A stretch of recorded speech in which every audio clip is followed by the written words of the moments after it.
नमस्कार, मी निखिल मोराणकर आणि स्वागत आहे तुमचं बैठक विथ निखिलमध्ये. आजचा आपला एपिसोड नंबर 4 फ्रॉम केदारनाथ आणि बद्रीनाथ यात्रा 2025 गंगोत्री. गंगे च यमुने चैव गोदावरी सरस्वती नर्मदे सिंधू कावेरी जलेस्मिन सन्निधी कुरु. हे गंगा, हे यमुना, हे गोदावरी आणि सरस्वती, हे नर्मदा, हे सिंधू, हे कावेरी, माझ्या स्नानाच्या या पाण्यामध्ये, जलामध्ये तुम्ही विराजित व्हा आणि मला शुद्ध करा. हा श्लोक आपण बऱ्याच वेळा आपल्या स्नानाच्या वेळेस म्हणतो किंवा भगवंताच्या स्नानाच्या वेळेस म्हणतो. हे खूप महत्त्वाचं आहे. ह्या नद्यांना पवित्र नद्या आपण म्हणतो. त्याच्यातली सर्वात पवित्र नदी आपली गंगा. गंगोत्रीला जाण्यासाठी आम्ही यमुनोत्रीवरून निघलो. यमुनोत्रीवरून आम्ही उत्तर काशीचं दर्शन घेतलं पहिले. आता उत्तर काशीबद्दलचे आपण पुढच्या भागात बोलू. उत्तर काशीचं दर्शन घेऊन आम्ही पुढं नेताळावरून गावाला तिथं मुक्कामी होतो आणि तिथून मग आम्ही दुसऱ्या दिवशी सकाळी आमची यमुनोत्रीसाठी यात्रा सुरू केली. यमुनोत्रीला जात असताना त्या दिवशी नेमकं नवरात्रीतली अष्टमी होती आणि अष्टमी म्हणजे सर्वांचाच उपवास. आणि अष्टमीच्या सकाळी आम्ही गंगोत्रीच्या दर्शनासाठी निघालो. जात असताना आम्ही हर्षिल गावामध्ये थांबलो. जिथं नाश्त्यासाठी आम्ही थांबलो होतो ते हर्षिल गाव म्हणजे राम तेरी गंगा मेली या सिनेमाचं शूटिंग तिथं झालं होतं. आणि त्या काळातल्या तो टाईम पिरियडचं गाव आणि आताच्या गावामध्ये बरंचसं पाणी येऊन पूर येऊन त्याच्यानंतर ते झाकलं गेलं बरंचसं. पण हां, अजून पण ते स्थान तिथंच आहे. तिथं बरेचसे लोक थांबतात. आम्ही सुद्धा थांबलो होतो, फोटो काढले, मजा केली तिथं, पण नाश्ता केला आणि आम्ही पुढच्या प्रवासासाठी निघालो. आणि पुढच्या प्रवासात जात असताना आम्ही गंगोत्रीच्या स्थानाला पोचलो. मध्ये बरेचसे जे स्थळं होते आम्ही बघत बरेचसे म्हणजे निसर्गाची देण आहे उत्तराखंडाला. मी म्हणेल की तुम्हाला असं होणारच नाही की तुम्हाला कुठं बोर होतं आहे किंवा तुम्हाला काही बघायला. तुम्ही ते डोंगर, त्या नद्या, तो निसर्ग, ते ढगं बघून कधी बोर होणारच नाही. तुम्हाला खूप सुंदर वाटेल. तुम्ही पूर्ण वेळ फक्त त्याच्यात मोहून जातात, तुम्ही त्याच्यामध्ये मिसळून जातात. तुम्हाला असं वाटतं की हे संपूच नाही, कधी संपूच नाही, आणि असं तुम्ही पुढं जात राहतात. मग आम्ही गंगोत्रीला पोचलो. गंगोत्रीला पोचल्यानंतर आम्ही त्याच्यानंतर सर्वात पहिले आम्ही गेलो गंगा नदीवर हस्त प्रक्षालन करण्यासाठी, जिथून आपण आपल्या अंगावर गंगेचं पाणी घेतो. बरेचसे जण आंघोळ करतात. आम्ही वातावरण आणि सर्वांचं हे बघता आम्ही आंघोळी कोणी केल्या नाही आणि तिथून घेऊन आम्ही थोडं पाणी अंगावर शिंपडून घेतलं. आणि पुढच्या आमची जी पूजा होती, गंगापूजन जिथं आपण करतो, गंगेचं पूजन करण्यासाठी आम्ही पूजेसाठी तिथं बसलो. गंगेचं पूजन झालं आणि त्या दिवशी नेमका अष्टमीचा दिवस होता.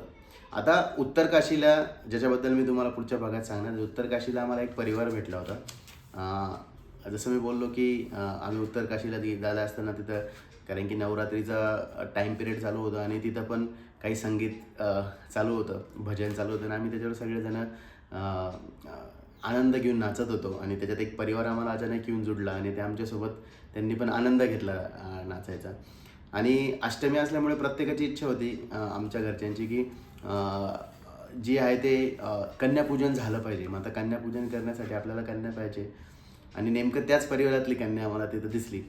एक छोटीशी गोंडस 1.5 ते 2 वर्षाची मुलगी. मी तिचा फोटो पण टाकेल तुमच्यासोबत, लवकरच शेअर करेल. तिचं सगळ्यांनी पूजन केलं, कन्यापूजन केलं. गंगापूजनाची आम्ही सगळी महती समजून घेतली. गंगाजी, जिथं तिला भगीरथी नदी म्हणतात.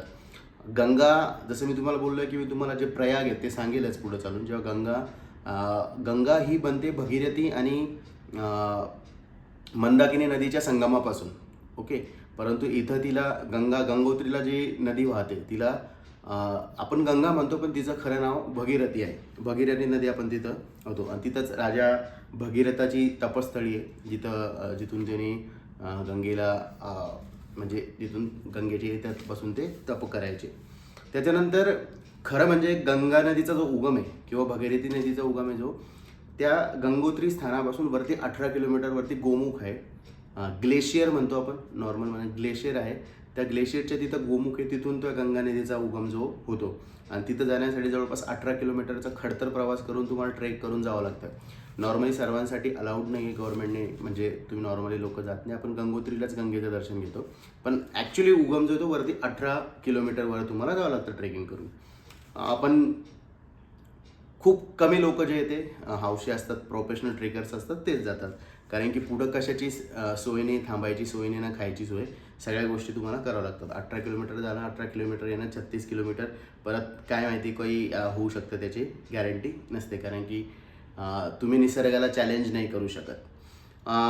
गंगेचं दर्शन घेतलं आम्ही, खूप सुंदर वाटलं. प्रचंड एक व्हाईट कलरमध्ये मंदिर आहे गंगेचं. गंगेची जी वाहन आहे ते म्हणजे मगरीवर गंगेचा सहवास असतो आणि छान दर्शन झालं आमचं. दर्शन झालं.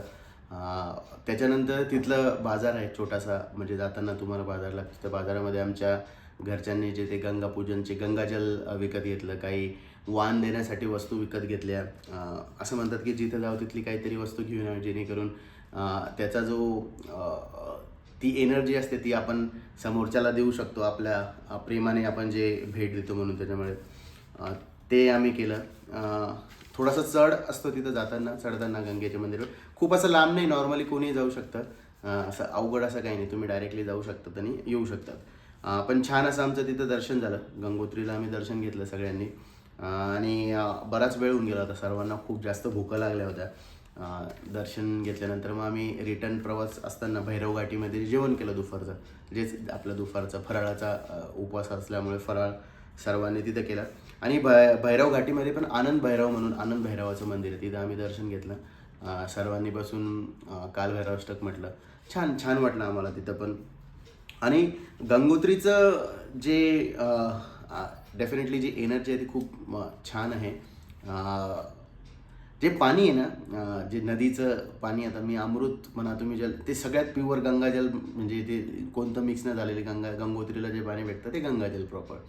कारण की आपण हातसुद्धा टाकू शकत नाही ते पाण्यामध्ये. एक गंगाजल घेण्यासाठी जर पाण्याची बॉटल घेऊन गेलो आपण आणि ते पाणी आणायचं म्हटलं तर नाकी नऊ येऊन जातं लिटरली, कारण की एवढं थंड, प्रचंड थंड असतं आणि हात टाकणं मुश्किल प्रचंड.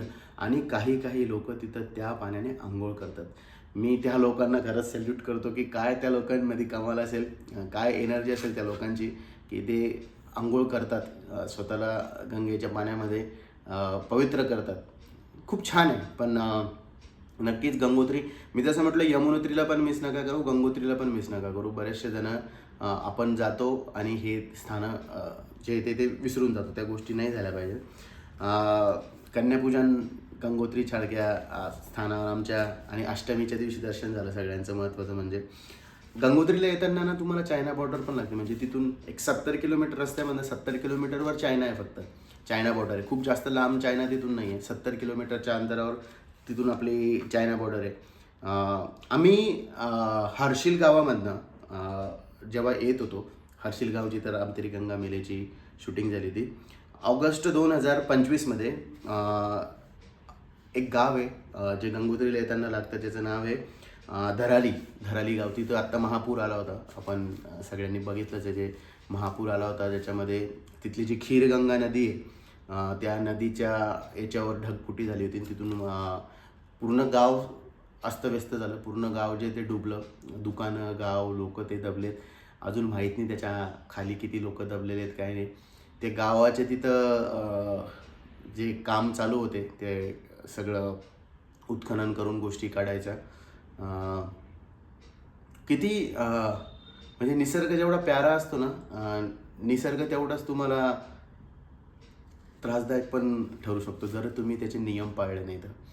त्याचं बेस्ट उदाहरण आहे या गोष्टी. तुम्ही जिथं आपण निसर्गाशी कधी कधी खेळतो, जसं आता असं बोललं नाही पहिलं, ते अरावली म्हणून पण राजस्थानमध्ये आता चालू आहे, जिथं आता सुप्रीम कोर्टने त्याच्यावर स्टे आणला की 100 किलोमीटर 100 मीटर का बहुतेक, आता मी थोडंसं कन्फ्यूज होतो तिथं मध्ये, त्याच्यावरती येणारे ते ऐरोली पर्वतावर धरले जाणारे. पण राजस्थान हा ऑलरेडी वाळवंटाचा प्रदेश आहे आणि तिथले जर कधी तुम्ही डोंगर नष्ट करत गेलात काही कारणास्तव, काही कारण असू द्या, तुम्हाला कॉर्पोरेट आणायचं आहे किंवा तुम्हाला कोणाला तिथं द्यायचं आहे, तुम्ही वैयक्तिक कारणामुळे निसर्गाचा ऱ्हास नका करू. हा भविष्यात तुमच्या आपल्या येणाऱ्या पिढीसाठी खूप घातक असू शकतो, हे आपण समजून घेतलं पाहिजे. तशाच गोष्टी तिथं पण उत्तराखंडमध्ये बरेचसे लोक ज्या निसर्गाच्या गोष्टी समजत नाही, नको तिथं ते दुकानं त्यांना चालू करायचे किंवा घरं बांधायचे किंवा भक्तनिवास बांधायचे किंवा लोकांना स्टे करण्यासाठी हॉटेल्स बांधायचे आहेत. बहुतेक त्याचाच निसर्ग बदला घेतो, कारण की निसर्गाशी तुम्ही खेळू नाही शकत. निसर्गाशी खेळलं पण नाही पाहिजे, ही गोष्ट आपल्याला नेहमी लक्षात ठेवायची. तर अजून पण बरेचसे जण तिथं दबलेले, आपल्या महाराष्ट्रातले पण बरेचसे जण त्या पुरामध्ये अडकले होते. तो भागसुद्धा आपल्याला गंगोत्रीला जाताना बघायला भेटू शकतो. गंगोत्रीला गेल्यानंतर नक्की तुम्ही तिथलं गंगाजल आणा. तिथली खासियत काय गंगाजलची, ते पाणी तुम्ही आणा, चांगल्या शुद्ध बॉटलने पॅक करून तुम्ही ठेवा. तुम्ही हजारो वर्षानंतर ते पाणी काढा, ते कधीच खराब होणार नाही. नॉर्मल तुम्ही पाणी घेतलं ते पाणी खराब होण्याचे चान्सेस असतात, पण हे पाणी हजारो वर्ष तसंच ठेवा, ते कधीच खराब होणार नाही, कारण की ते प्युअर पाणी आहे. ग्लेशियरचं पाणी, गंगा नदीचं पाणी, पवित्र पाणी. ह्या गोष्टी आपण समजल्या पाहिजे की काहीही असो, ते महत्त्व आहे. गंगा जलाला एवढं महत्त्व का दिलं जातं, आपण बघितलं असेल, लोक गंगापूजन करतात. गंगापूजन करताना ज्या ठिकाणी ते जातात, तिथले जे पाणी आणतात ते वर्ष 10-10 वर्ष तसंच ठेवतात, त्याच्यानंतर ते पाणी काढून नंतर वापरतात. तरी ते पाणी जसंच्या तसं असतं, ते कधीच खराब होत नाही. ही खासियत त्या पाण्याची. तर गंगा दर्शनासाठी गंगोत्रीला नक्कीच गेलं पाहिजे. आपण ज्या नदीला पवित्र मानतो, त्या पवित्र नदीचं दर्शन घेतलं पाहिजे. त्या निसर्गाचा, तुम्ही भगवंता स्पिरिच्युअल म्हणून नाही, तुम्ही नुसतं फिरायला म्हणून गेलं तरी खूप सुंदर आहे. आपण विचार नाही करू शकत की एका ठिकाणी ती हळूहळू वाहते, अचानक ती नदी अचानक गती घेते आणि एक छोटा प्रवाह एकदम मोठा प्रवाह म्हणून निघून जातो. खरंच बघण्यासारखं आहे. तर नक्की आपण गेलं पाहिजे. मी तर म्हणेल की जसं मी पहिले पण बोललो होतो की यंगस्टर जे आहेत त्यांनीसुद्धा जा डेफिनेटली, पण भगवंत म्हणून जा. त्याच्याने जास्त तुम्हाला फायदा होईल. खूप शांतता आहे तिकडं, खूप छान वाटतं. तुम्ही सगळ्या टेन्शनमधनं मुक्त होतात, सगळ्या गोष्टी विसरून जातात. डेफिनेटली फायनान्शियल टेन्शन येऊ शकतं, खर्च तुम्ही ज्या हिशोबाने करतात त्यानुसार. बट नक्कीच फायदेशीर आहे. स्वतःसाठी पण, स्वतःला वेळ देण्यासाठी चांगलं आहे. आणि भगवंताच्या दर्शनासाठी, जसं आपल्या 4 धामांमधलं महत्त्व आणि नॉर्थमधले उत्तरेचे जे 4 धाम आहेत, गंगोत्री, यमुनोत्री, केदारनाथ, बद्रीनाथ, त्याच्यामध्ये पण त्याची महती तेवढीच आहे. म्हणून नक्की जा आणि दर्शन घ्या. आणि बोलो गंगा मैया की जय. तर हा होता आपला गंगोत्रीबद्दलचा अध्याय. कसा वाटला नक्की सांगा. आलाच आहात तर लाईक करा, कमेंट करा, शेअर करा, तुमच्या परिवारासोबत, मित्रांसोबत शेअर करा आणि मला सपोर्ट करा. धन्यवाद.